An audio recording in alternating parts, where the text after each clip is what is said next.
Once, in the murky shadows of an aging metropolis, there was a case that would make the most hardened of police detectives question every shadow they crossed.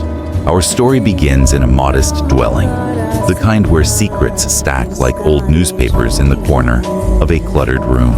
In the heart of the city lay a quaint, unassuming bookstore, its shelves heavy with the wisdom of the ages.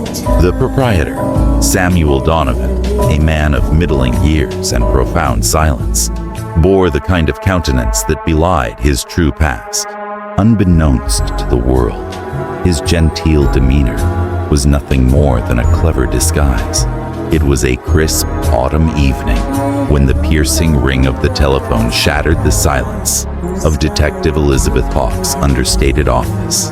She was a woman of fierce intelligence and few words, known amongst her peers as the best to have ever graced the force. The officer on the line had urged her to come quickly, his voice trembling in a way he couldn't conceal force.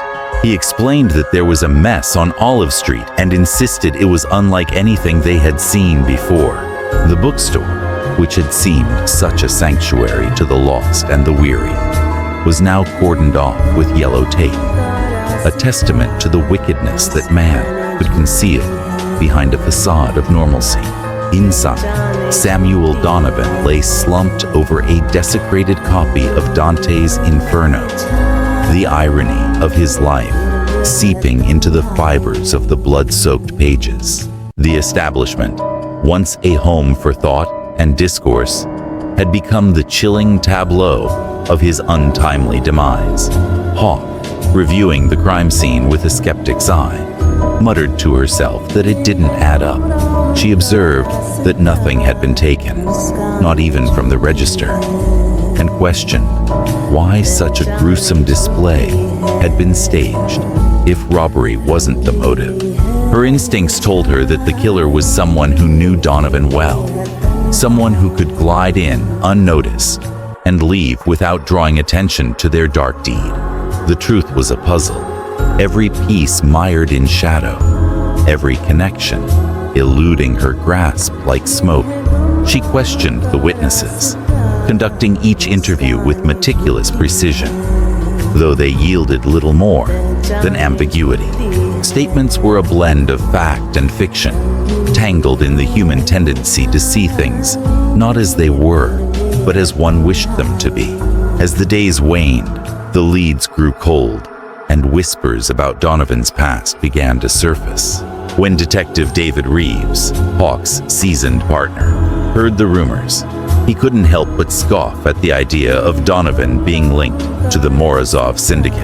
Hawke, however, corrected him with certainty, explaining that Donovan hadn't just been involved. He had been running their numbers in plain sight.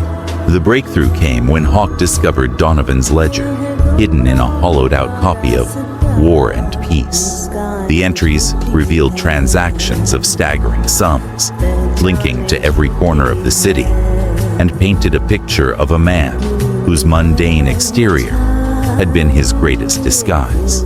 The case took an unexpected turn when Isabella Morozov, the only daughter of the syndicate Donovan had entangled himself with, appeared at Hawke's office one evening. Isabella, her demeanor weighed down by sorrow and secrets, offered her assistance, setting the stage for the unraveling of truths more chilling than anyone had anticipated.